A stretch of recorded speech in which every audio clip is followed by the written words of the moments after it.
Assalamualaikum warahmatullahi wabarakatuh. Perkenalkan, nama saya Ahmad Zainal Fahmi dengan NIM 430402001003. Saya di sini akan memaparkan materi tentang tafsir ayat Al-Quran tentang pertumbuhan dan perkembangan manusia. Surat Al-Mu'minun ayat 12 hingga 16, Surat Al-Hajj ayat 5. Pada dasarnya, semua manusia berkembang secara normal, yang mengalami kelainan perkembangan dan berisiko untuk mengalami masalah perkembangan. Mempunyai persamaan kebutuhan baik dalam aspek fisik dan psikologisnya. Kebutuhan yang bersifat fisik, misalnya tempat tinggal yang nyaman, terpenuhi kebutuhan, makanan yang bergizi, sedangkan kebutuhan fisikisnya seperti kasih sayang, rasa perhatian, dan lainnya. Dalam pandangan Islam, perkembangan manusia haruslah dipandang sebagai satu kesatuan yang utuh dan saling berketerkaitan. Ini mengandung arti bahwa setiap perkembangan, baik itu perkembangan fisik, mental, sosial, emosional, tidak dapat dipisahkan dan memiliki hubungan yang kuat. Perkembangan seseorang sebenarnya tanggung jawab orang tua di awal-awal kehidupan mereka.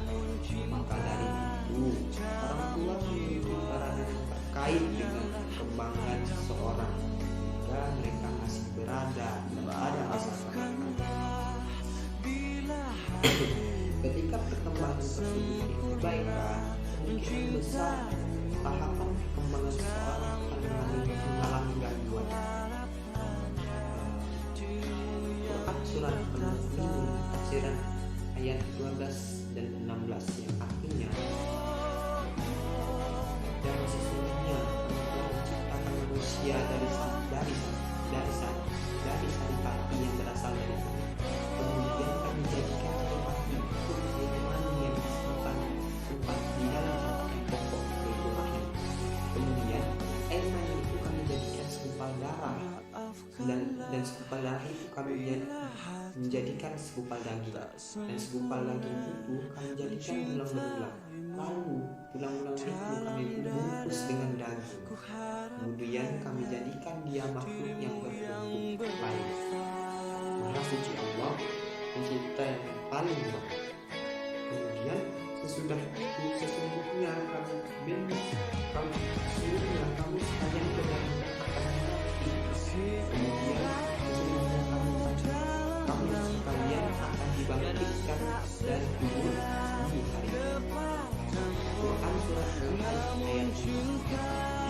Wahai manusia, jika kamu meragukan hari kebangkitan, maka sesungguhnya kami telah menjadikan kamu dari tanah, kemudian dari setetes mani, kemudian dari segumpal darah, kemudian dari segumpal daging yang sempurna kejadiannya dan yang tidak sempurna, agar kami jelaskan kepadamu dan kami tetapkan dalam rahim menurut kehendak kami sampai waktu yang sudah ditentukan.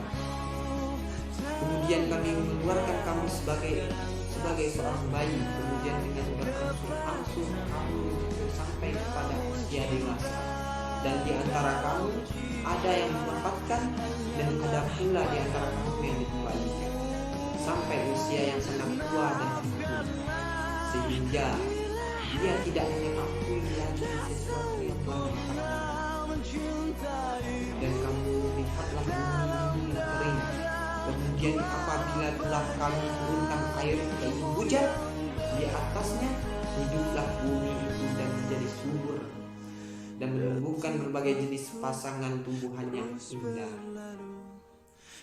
Beberapa pendapat mufassir terkait penafsiran ayat Al-Mu'minun ayat 12 sampai 16, yaitunya pendapat Ibnu Katsir. Allah Ta'ala berfirman seraya memberitahukan mengenai permulaan penciptaan manusia dari saripati yang berasal dari tanah, yaitu Adam. Allah Ta'ala telah menciptakan dari tanah liat yang kering yang berasal dari lumpur yang hitam dan diberi bentuk. Mujahid mengemukakan min sulala sulalatin, yang berarti dari mani anak cucu Adam. Imam Ahmad meriwayatkan dari Abu Musa dari Nabi Muhammad SAW, sesungguhnya Allah menciptakan Adam dari satu genggaman tanah yang digenggamnya dari seluruh permukaan bumi. Kemudian anak-anak Adam yang datang sesuai dengan kadar warna tanah. Di antara mereka ada yang merah, putih, hitam, dan di antara hal tersebut juga ada yang jahat dan ada yang baik. Serta di antara keduanya, hadis tersebut telah diriwayatkan Abu Daud dan At-Tirmidzi. At-Tirmidzi mengatakan bahwa hadis tersebut adalah hasan yang sahih. Tsumma ja'alnahu nutfatan, yang artinya kemudian kami jadikan saripati itu air mani. Damir kata ganti di sini kembali kepada jenis manusia, sebagaimana yang difirmankan Allah Ta'ala dalam ayat yang lain, yang artinya membuat segala sesuatu yang Dia ciptakan sebaik-baiknya dan yang memulai penciptaan manusia dari tanah. Kemudian Dia menjadikan keturunannya dari saripati air yang biji, yaitu air mani. As-Sajdah ayat 7 sampai ayat 8. Maksudnya lemah dan berpindah dari satu keadaan menuju keadaan yang lain, dari satu sifat ke sifat yang lain. Oleh karena itu, di sini Allah Ta'ala berfirman, "Tsumma ja'alna nutfatan al-fatan." Kemudian air mani itu kami jadikan segumpal darah, yang artinya kemudian kami jadikan nutfah itu air yang memancar dari yang keluar dari tulang rusuk yang berada di tulang punggung laki-laki dan tulang dada wanita yang berada di antara tulang selangkang dan pusat, sehingga menjadi segumpal darah yang merah yang memanjang. Ikrimah mengatakan yaitu darah. Fakhalaqna al-qatan mudghatan. Lalu segumpal darah itu kami jadikan segumpal daging, yaitu segumpal daging yang tidak mempunyai bentuk dan tidak bergaris-garis. Fakhalaqna mudghatan idaman, dan segumpal daging itu kami jadikan tulang belulang. Maksudnya kami yang artinya Allah memberikan bentuk yang memiliki kepala, dua tangan, dua kaki, dengan tulang-tulang, urat dan beserta otot. Dalam hadis sahih dari Abu Dinar dari Al-Araj dari Abu Hurairah, dia bercerita Rasulullah SAW bersabda, setiap jasad anak cucu Adam akan binasa kecuali satu bagian, yaitu pangkal ekor darinya diciptakan dan pada disusun fakasaunal idham lahman. Lalu tulang belulang itu kami bungkus dengan daging. Maksudnya kami menjadikan yang dapat menutupi, mengokohkan dan menguatkan. Tasumah asyanahu khalaqna akhar. Kemudian kami jadikan makhluk yang lain berbentuk lain, yakni kemudian kami tiupkan ruh ke dalamnya sehingga dia pun bergerak dan menjadi makhluk yang lain, mempunyai pendengaran, penglihatan, pengetahuan, dan gerakan dan goncangan.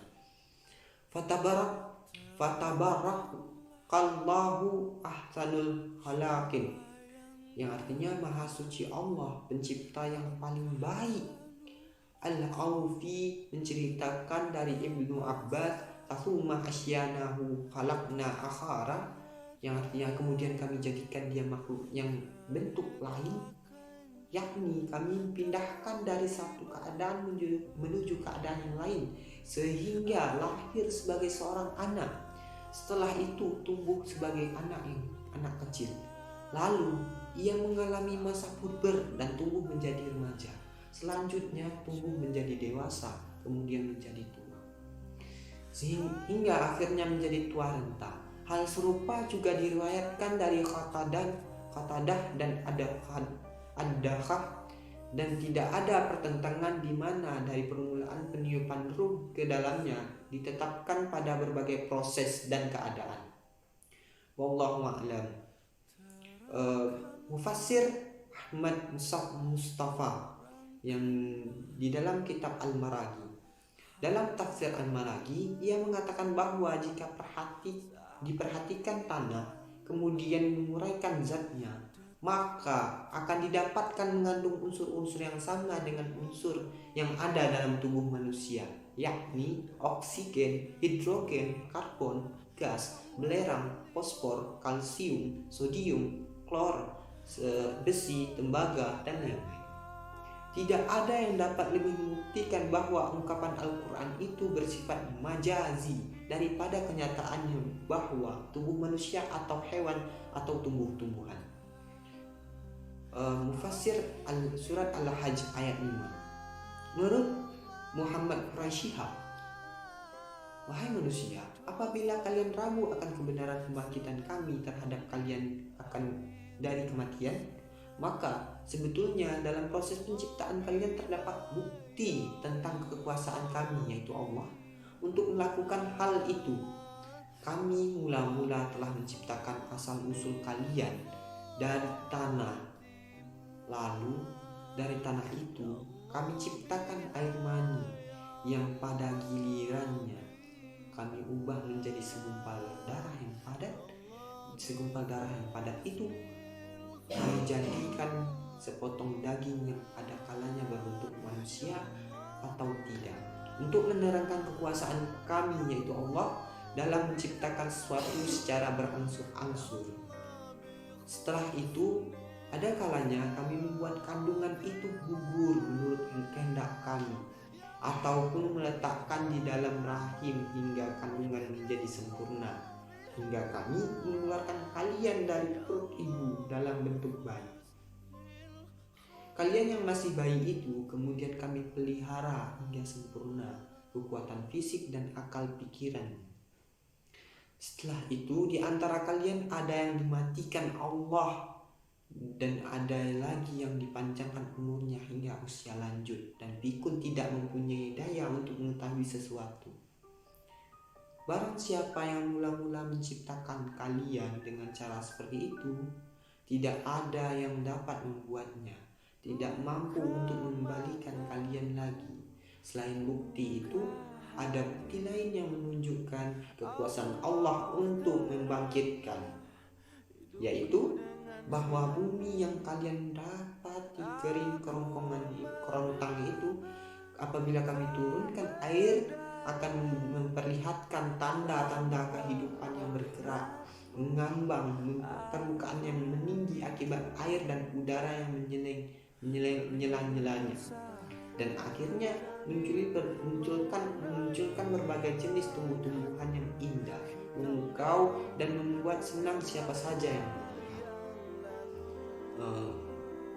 sekian dari saya. Kata-kata mutiara dari saya yaitu berdoalah kepada Allah, tapi jangan pernah akan imbalan dari doa. Sekian dari saya, terkurang dan terlebih saya mohon maaf. Billahi taufik, bila aqwamit thoriq. Assalamualaikum warahmatullahi wabarakatuh.